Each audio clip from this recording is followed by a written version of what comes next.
Hello friends, कैसे हैं आप लोग। आशा करती हूँ आप लोग बहुत अच्छे होंगे और बहुत ही अच्छे तरीके से अपनी तैयारी कर रहे होंगे। जैसा कि कल हम पार्ट 1 लाए संबंधित सारे एमसीक्यू करवाए थे और जो कुछ रह गए थे वो हम पार्ट 2 में कराएंगे।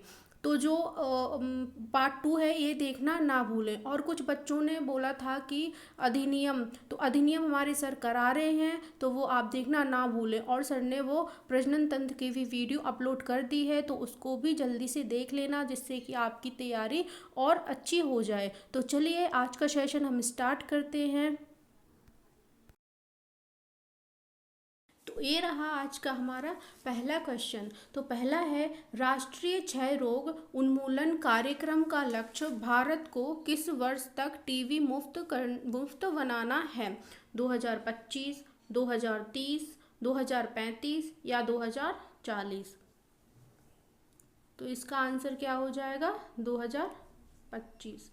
कब तक का लक्ष्य रखा गया था, 2025 तक। तो जो राष्ट्रीय क्षय रोग उन्मूलन कार्यक्रम है उसका वो टीबी मुक्त कब तक का लक्ष्य रखा गया था, 2025 तक। तो जो राष्ट्रीय क्षय रोग नियंत्रण की शुरुआत कब हुई थी, 1962 में। तो क्षय रोग नियंत्रण कार्यक्रम की शुरुआत कब हुई थी, 1962 में।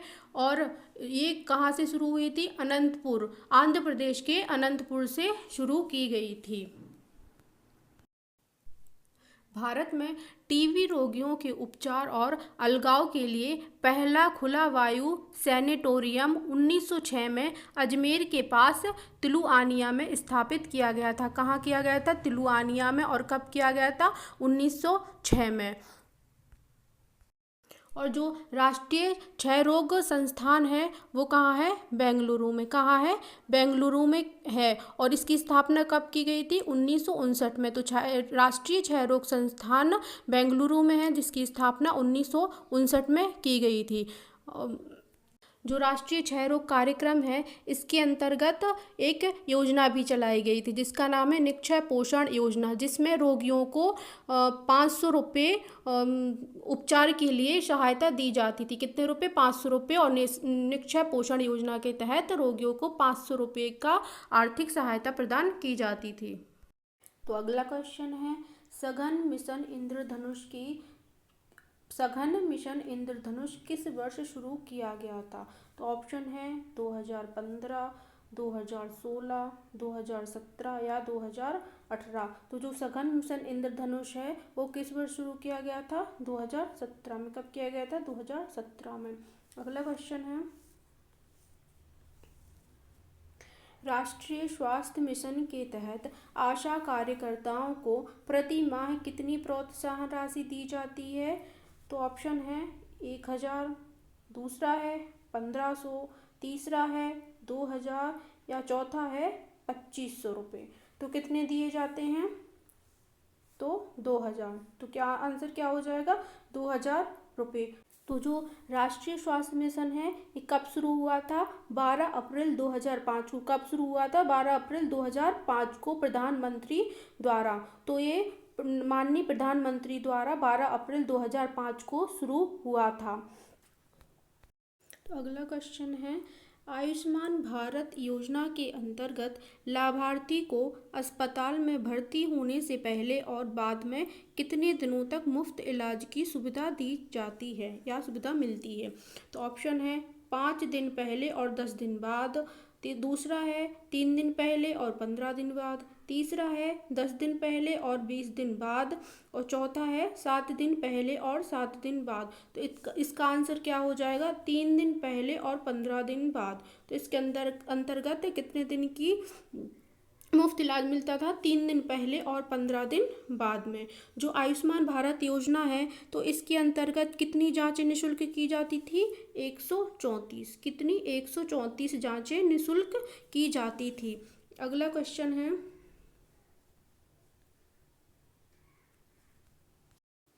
आयुष्मान भारत योजना के तहत कितने प्रकार की बीमारियों का इलाज कवर किया जाता है। तो ऑप्शन है 1000, दूसरा है 1200, तीसरा है 1350 और चौथा है 1500। तो इसका आंसर क्या हो जाएगा, इसका आंसर हो जाएगा 1350। क्या हो जाएगा? 1350।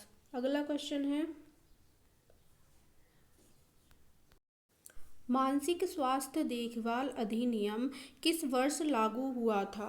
2015 में, 2017 में, 2019 में या 2021 में? तो जो मानसिक स्वास्थ्य देखभाल अधिनियम है किस वर्ष लागू हुआ था? तो कब लागू हुआ था? 2017 में। तो जो मानसिक स्वास्थ्य देखभाल अधिनियम है कब लागू हुआ था? 2017 में। अगला क्वेश्चन है, कुष्ठ रोग को खत्म करने के लिए किस प्रकार की दवा मुफ्त दी जाती है? नंबर पहला है मल्टी ड्रग थेरेपी, दूसरा है एंटीबायोटिक्स, तीसरा है होम्योपैथिक दवा और चौथा है एंटीवायरल दवा। तो इसका आंसर क्या हो जाएगा? Multi drug therapy. तो जो कुष्ठ रोग को खत्म करने के लिए जो मुफ्त दवा दी जाती थी उसका नाम क्या है? Multi drug therapy. अगला क्वेश्चन है, तंबाकू सेवन पर प्रतिबंध लगाने के लिए कौन सा अधिनियम लागू किया गया है? नंबर पहला है खाद्य सुरक्षा अधिनियम, दूसरा है तंबाकू निषेध अधिनियम 2003, तीसरा है राष्ट्रीय स्वास्थ्य सुरक्षा अधिनियम और चौथा है जीवन रक्षा अधिनियम। तो तंबाकू सेवन पर प्रतिबंध लगाने के लिए कौन सा अधिनियम लागू किया गया है? तंबाकू निषेध अधिनियम। कौन सा? तंबाकू निषेध अधिनियम। कौन सा? तंबाकू निषेध अधिनियम। तो जो तंबाकू सेवन पर प्रतिबंध लगाने के लिए अधिनियम है तो इसकी अंतर्गत नेशनल तंबाकू कंट्रोल प्रोग्राम चालू किया गया था। ये कब चालू किया गया था? 7/8 में, 2007-8 में और 11वीं पंचवर्षीय योजना के अंतर्गत। तो अगला क्वेश्चन है, NPCDCS कार्यक्रम के तहत कौन से 2 प्रमुख रोगों की स्क्रीनिंग की जाती है? तो पहला है कैंसर और एड्स, दूसरा है हृदय रोग और मधुमेह, तीसरा है क्षय रोग और कुष्ठ रोग, चौथा है डेंगू और मलेरिया। तो इसका आंसर क्या हो जाएगा? हृदय रोग और मधुमेह। क्या हो जाएगा? हृदय रोग और मधुमेह। तो जो NPCDCS है तो इसका फुल फॉर्म क्या है? National programme for prevention and control of cancer, diabetes, cardiovascular disease and stroke. तो ये कब शुरू हुई थी? 2010 में। इसका फुल फॉर्म क्या है? National programme for prevention and control of cancer, diabetes, cardiovascular disease and stroke. तो कब शुरू हुआ था? 2010 में। कब शुरू हुआ था? 2000।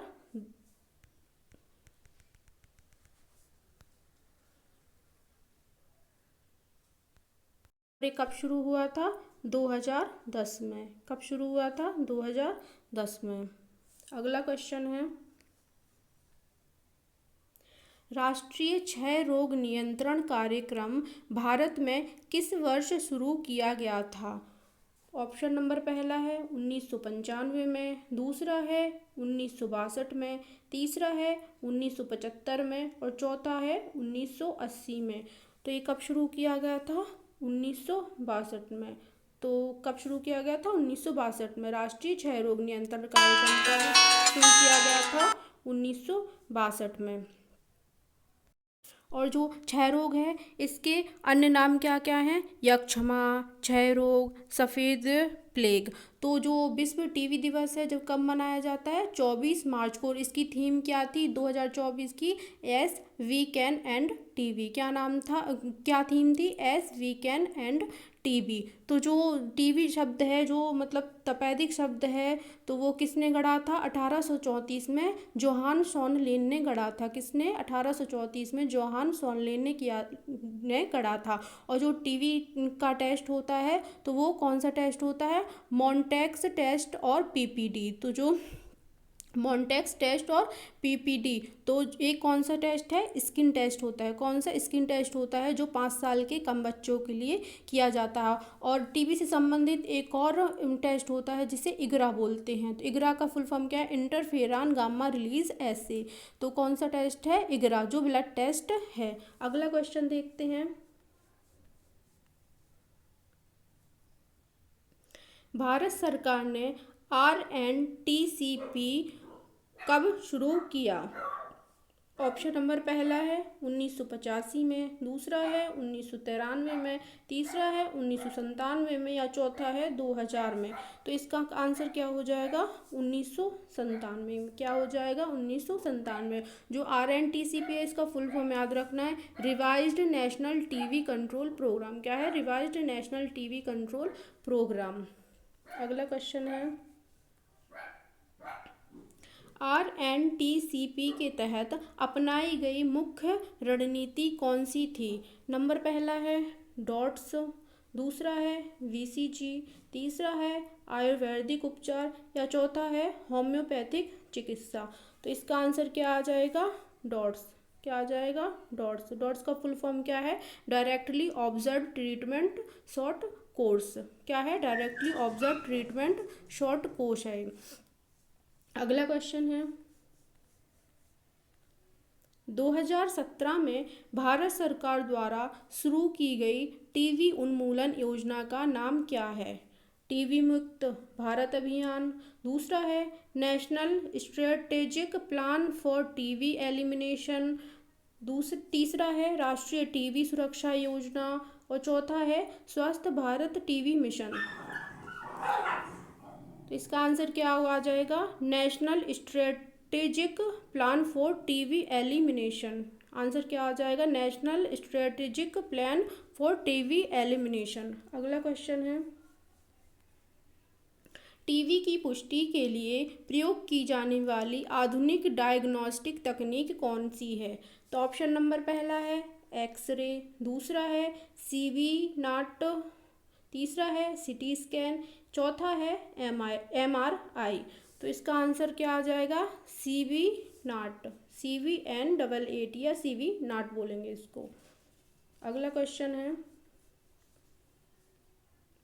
भारत सरकार द्वारा क्षय रोग के उपचार के दौरान पोषण सहायता के लिए कौन सी योजना शुरू की गई है? तो ऑप्शन नंबर पहला है TB पोषण योजना, दूसरी है निक्षय पोषण योजना, तीसरी है आयुष्मान भारत योजना या चौथी है राष्ट्रीय स्वास्थ्य बीमा योजना। तो जो TB के रोगी थे तो उनके लिए एक योजना शुरू की गई थी। तो कौन सी योजना थी? निक्षय पोषण योजना। इस निक्षय पोषण योजना के अंतर्गत कितने रुपए की राशि प्रदान की जाती थी? 500। वो कब शुरू हुई थी? 2018 में। कब शुरू हुई थी? 2018 में शुरू हुई थी। इसके अंतर्गत कितने रुपए? तो रोगियों को 500 रुपये उपचार के लिए आर्थिक सहायता प्रदान की जाती थी। राष्ट्रीय क्षय रोग उन्मूलन कार्यक्रम किस वर्ष लॉन्च किया गया? तो ऑप्शन है 2015, 2017, 2019 या 2020। तो जो राष्ट्रीय क्षय रोग उन्मूलन कार्यक्रम में किस वर्ष लॉन्च किया गया था? 2019 में। कब किया गया था? 2019 में। अगला क्वेश्चन है, सुमन योजना का पूरा नाम क्या है?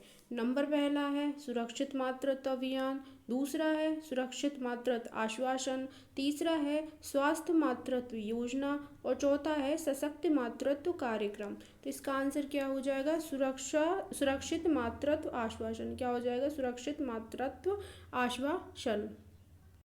तो जो सुरक्षित मातृत्व आश्वासन या सुमन योजना है तो इसका उद्देश्य क्या था? इसका उद्देश्य सभी मातृ और नवजात मौतों को रोकने के लिए जन स्वास्थ्य सुविधा केंद्र में आने वाली प्रत्येक महिला और नवजात शिशु के लिए सेवाओं से इनकार करने पर जीरो टॉलरेंस और बिना किसी लागत पर आश्वासन, सम्मानपूर्ण, सम्मानजनक और गुणवत्तापूर्ण स्वास्थ्य देखभाल प्रदान करना है। सुमन के तहत मातृ और नवजात स्वास्थ्य के लिए सभी मौजूदा योजनाओं को सुलभ बनाया गया है। तो जो सुरक्षित मातृत्व आश्वासन या सुमन योजना है कब शुरू हुई थी? 10 अक्टूबर 2019 को। कब शुरू हुई थी? 10 अक्टूबर 2019 को। तो जो सुरक्षित मातृत्व आश्वासन या सुमन योजना है तो इसका उद्देश्य क्या था? इसका उद्देश्य सभी मातृ और नवजात मौतों को रोकने के लिए जन स्वास्थ्य सुविधा केंद्र में आने वाली प्रत्येक महिला और नवजात शिशु के लिए सेवाओं से इनकार करने पर जीरो टॉलरेंस और बिना किसी लागत पर आश्वासन, सम्मानपूर्ण, सम्मानजनक और गुणवत्तापूर्ण स्वास्थ्य देखभाल प्रदान करना है। सुमन के तहत मातृ और नवजात स्वास्थ्य के लिए सभी मौजूदा योजनाओं को सुलभ बनाया गया है। तो जो सुरक्षित मातृत्व आश्वासन या सुमन सुमन योजना है कब शुरू हुई थी? 10 अक्टूबर 2019 को। कब शुरू हुई थी? 10 अक्टूबर 2019 को। अगला क्वेश्चन है, सुमन योजना के तहत गर्भवती महिलाओं को कितनी प्रसव पूर्व जांच प्रदान की जाती है? नंबर पहला है 2, 3, 4 या 5। तो जो सुमन योजना के तहत गर्भवती महिलाएं हैं उनको कितनी प्रसव पूर्व जांच प्रदान की जाती है? वो 4। कितनी? 4। तो जो सुमन योजना है अभी बताया था कब शुरू हुई थी? 10 अक्टूबर 2019 को। कब शुरू हुई थी? 10 अक्टूबर 2019 को। अगला क्वेश्चन है, सुमन योजना के तहत गर्भवती महिलाओं को कौन सी टीकाकरण सेवाएं प्रदान की जाती है? तो ऑप्शन नंबर पहला है टिटनेस और डिप्थीरिया, दूसरा है पोलियो, तीसरा है हेपेटाइटिस बी और चौथा है मीजल्स। तो इसके अंतर्गत कौन सा टीकाकरण सेवाएं प्रदान की जाती थी? टिटनेस और डिप्थीरिया। टिटनेस और डिप्थीरिया। अगला क्वेश्चन है, सुमन योजना के तहत नवजात शिशुओं की देखभाल के लिए कितने गृह भ्रमण का प्रावधान है? तो ऑप्शन नंबर पहला है 2, दूसरा है 4, तीसरा है 6 और चौथा है 8। तो कितने गृह भ्रमण का प्रावधान है? सी, ऑप्शन नंबर सी सही हो जाएगा। कितने? 6। तो अगला क्वेश्चन है, पल्स पोलियो कार्यक्रम के तहत टीकाकरण के लिए किस प्रकार की टीका उपयोग की जाती है? तो ऑप्शन नंबर पहला है जीवित कमजोर वायरस टीका, दूसरा है मृत वायरस टीका, तीसरा है टॉक्सोइड टीका और चौथा है DNA टीका। तो जो पल्स पोलियो कार्यक्रम है इसके तहत कौन सा टीका उपयोग किया जाता है? जीवित कमजोर वायरस टीका। कौन सा? जीवित कमजोर वायरस टीका। अगला क्वेश्चन है, भारत में पल्स पोलियो टीकाकरण कार्यक्रम किस वर्ष शुरू किया गया था? ऑप्शन नंबर पहला है 1985 में, दूसरा है 1990 में, तीसरा है 1995 में और चौथा है 2000 में। तो इसका आंसर क्या हो जाएगा? 1995 में। तो भारत में पल्स पोलियो टीकाकरण कार्यक्रम किस वर्ष शुरू किया गया था? 1995 में। कब किया गया था? 1995 में। अगला क्वेश्चन है, NPHCE कार्यक्रम किस वर्ष शुरू किया गया था? ऑप्शन नंबर पहला है 2005, दूसरा है 2010, तीसरा है 2015 और चौथा है 2020 में। तो जो NPHCE कार्यक्रम है कब शुरू किया गया था? 2010 में। कब शुरू किया गया था? 2010 में। एक सेकेंड।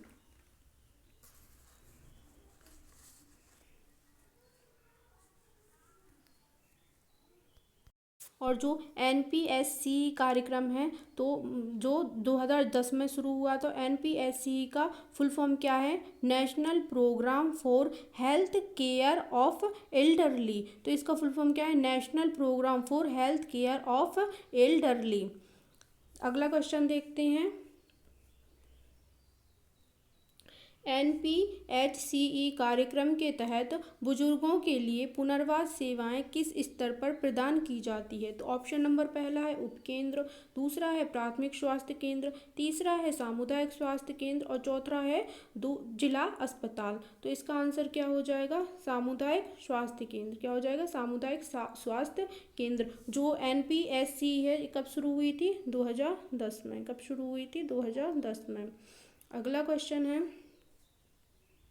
NPCD कार्यक्रम के तहत किस आयु वर्ग के लोग लाभार्थी हैं? तो ऑप्शन नंबर पहला है 0 से 14 वर्ष के बच्चे, दूसरा है 15 से 45 वर्ष के युवा, तीसरा है 46 से 60 वर्ष के वयस्क और चौथा है सभी आयु वर्ग के लोग। तो जो NPPCD कार्यक्रम है तो इसके अंतर्गत सभी आयु वर्ग के लोग शामिल होंगे। तो जो NPPCD है तो इसका फुल फॉर्म क्या हो जाएगा? National programme for prevention and control deafness. तो जो NPPCD है इसका फुल फॉर्म क्या हो जाएगा? National programme for prevention and control deafness.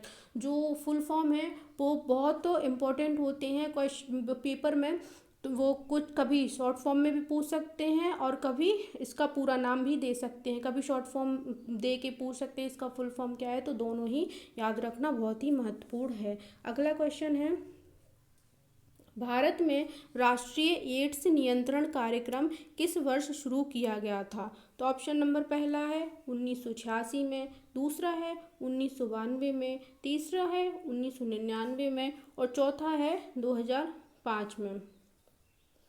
तो इसका आंसर क्या हो जाएगा? 1992 में। जो एड्स है, तो एड्स कौन से वायरस के कारण होता है? HIV वायरस के कारण। कौन से? Human immuno virus. तो कौन से वायरस के कारण होता है? HIV वायरस के कारण होता है। इसमें क्या प्रभावित होता है? कौन सा अंग प्रभावित होता है? तो इसमें WBC प्रतिरक्षा तंत्र प्रभावित होता है। जो एड्स का पहला मामला है 1981 में अमेरिका में समलैंगिक पुरुषों में देखा गया था। तो कब देखा गया था? 1981 में अमेरिका में समलैंगिक पुरुषों में देखा गया था। और किसने देखा था? डॉक्टर मॉन्टेगनर ने ऐसा मामला पहली बार देखा था। और भारत में एड्स का पहला मामला कब आया था? 1986 में चेन्नई में।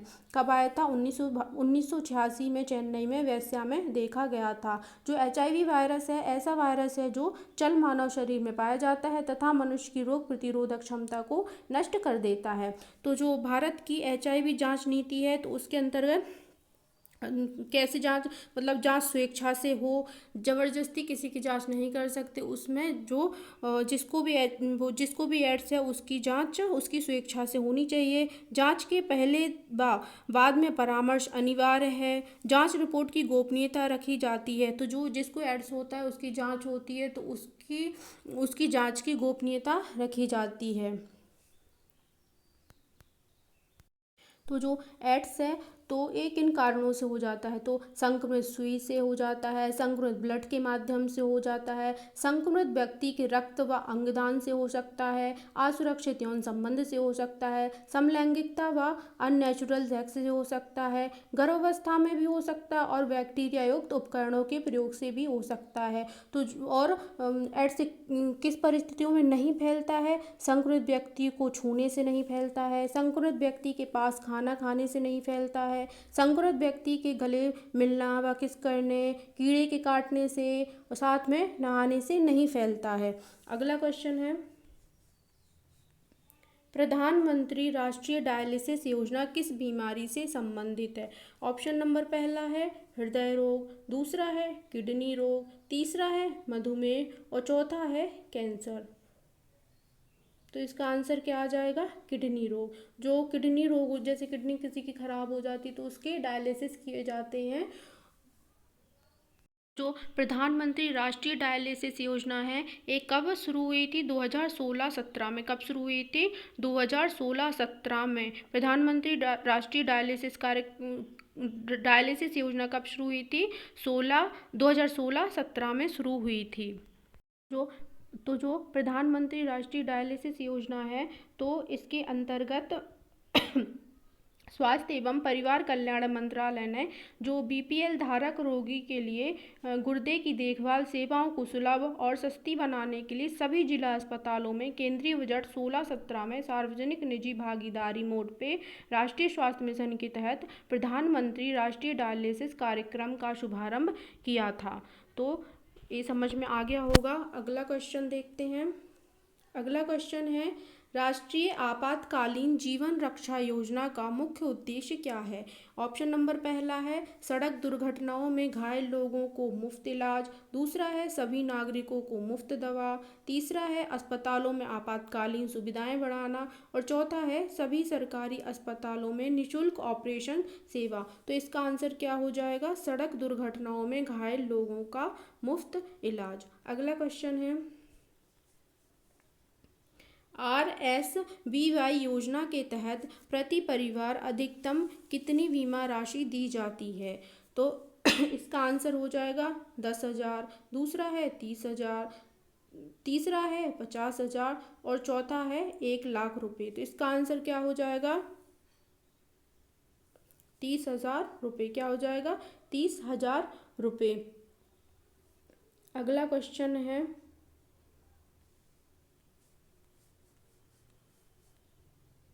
PMSSY के तहत कौन से प्रमुख संस्थान खोले गए हैं? नंबर पहला ऑप्शन है एम्स, दूसरा है आयुर्वेदिक केंद्र, तीसरा है होम्योपैथिक अस्पताल और चौथा है निजी मेडिकल कॉलेज। तो इसका आंसर क्या हो जाएगा? एम्स। क्या हो जाएगा? एम्स। जो PMSSY है इसका फुल फॉर्म क्या है? प्रधानमंत्री स्वास्थ्य सुरक्षा योजना। क्या है? प्रधानमंत्री स्वास्थ्य सुरक्षा योजना है। ये कब शुरू हुई थी? 2006 में। तो 2006 में प्रधानमंत्री स्वास्थ्य सुरक्षा योजना की शुरुआत की गई थी और इसके अंतर्गत कौन से संस्थान खोले जाते हैं? एम्स खोले जाते हैं। अगला क्वेश्चन है राष्ट्रीय शहरी स्वास्थ्य मिशन किस वर्ष शुरू किया गया था? ऑप्शन नंबर पहला है 2005, दूसरा है 2010, तीसरा है 2013 और चौथा है 2015। तो ये कब शुरू किया गया था? 2013 में। कब शुरू किया गया था? 2013 में। और NUHM का फुल फॉर्म अगर शॉर्ट फॉर्म दे दिया, फुल फॉर्म पूछ लिया तो उसका फुल फॉर्म क्या हो जाएगा? National urban health mission. कब क्या हो जाएगा? National urban health mission. और ये कब शुरू हुई थी? 1 मई 2013 को। अगला क्वेश्चन है AVDM योजना किस वर्ष शुरू की गई थी? तो ऑप्शन नंबर पहला है 2019 में, दूसरा है 2020 में, तीसरा है 2021 में और चौथा है 2022 में। तो जो AVDM योजना है किस वर्ष शुरू की गई थी? 2021 में। कब शुरू हुई थी? 2021 में। अगला क्वेश्चन है आयुष्मान भारत योजना के तहत लाभार्थियों को प्रति वर्ष अधिकतम कितनी राशि तक का मुफ्त इलाज मिलता है? तो ऑप्शन नंबर पहला है 3 लाख, दूसरा है 5 लाख, तीसरा है 7 लाख और चौथा है 10 लाख। तो जो आयुष्मान भारत योजना है इसके अंतर्गत कितने रुपए की राशि मिलती थी? 5 लाख रुपए की। अगला क्वेश्चन है प्रधानमंत्री मातृ वंदना योजना किस वर्ष शुरू की गई थी? ऑप्शन नंबर पहला है 2015, दूसरा है 2016, तीसरा है 2017 और चौथा है 2018 में। तो जो प्रधानमंत्री मातृ वंदना योजना है कब शुरू की गई थी? 2017 में। तो जो प्रधानमंत्री मातृ वंदना योजना है कब शुरू हुई थी? 1 जनवरी 2017 को शुरू हुई थी। ये समस्त जिलों में कौन से राष्ट्रीय खाद्य सुरक्षा अधिनियम के तहत संचालित की गई थी, जो कि मिशन शक्ति के अंतर्गत आती है और वो भी मिशन शक्ति के सामर्थ्य के अंतर्गत आती है, जो 1 अप्रैल 2022 से संपूर्ण भारत में लागू किया गया था। जो प्रधानमंत्री मातृ वंदना योजना है उसका उद्देश्य क्या था?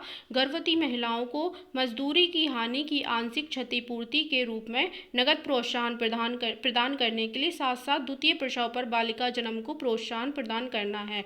तो जो उद्देश्य है वो बालिकाओं के जन्म को प्रोत्साहन करना है। तो प्रथम प्रसव पर कितनी राशि दी जाती है? 5,000 रुपये, जो कि 2 किस्तों में दी जाती है। और द्वितीय प्रसव पर कितनी राशि दी जाती है? 6,000, लेकिन बालिका जन्म पर ही दी जाती है। अगला क्वेश्चन देखते हैं प्रधानमंत्री मातृ वंदना योजना की राशि कितने चरणों में दी जाती है? अभी बताया था। तो इसके ऑप्शन देख लेते हैं पहले। ऑप्शन नंबर पहला है 1, दूसरा है 2, तीसरा है 3 और चौथा है 4। तो इसके अंतर कितने चरणों में दी जाती है? 3। तो जो पहली राशि है 5,000 की वो 3 किस्तों में जाती है और दूसरी राशि कितने की थी? 6,000 पर। अगला क्वेश्चन है मिशन इंद्रधनुष के तहत कितने रोगों के लिए टीकाकरण किया जाता है? ऑप्शन नंबर पहला है 4, दूसरा है 5, तीसरा है 7 और चौथा है 10। तो मिशन इंद्रधनुष के तहत कितने रोगों के लिए टीकाकरण किया जाता है? 10। अगला क्वेश्चन है राष्ट्रीय डिजिटल स्वास्थ्य मिशन के तहत प्रत्येक नागरिक को क्या प्रदान किया जाएगा? ऑप्शन नंबर पहला है मुफ्त बीमा योजना, दूसरा है डिजिटल हेल्थ, तीसरा है मुफ्त दवाइयाँ और चौथा है सरकारी अस्पतालों में विशेष सुविधाएं। तो इसका आंसर क्या हो जाएगा? Digital health. तो आज का सेशन कैसा लगा कमेंट में हमें ज़रूर बताइएगा, जिससे हमें मोटिवेशन मिलता है और आपके लिए ऐसे ही और वीडियो लाते रहेंगे। तो कमेंट कीजिए, शेयर कीजिए और लाइक कीजिए। तो जिसको भी वीडियो पसंद आई है ज़्यादा से ज़्यादा शेयर कीजिए। कल फिर मुलाकात होगी ऐसी एक नई वीडियो के साथ। जब तक के लिए bye bye, take care, have a nice day, bye bye, thank you.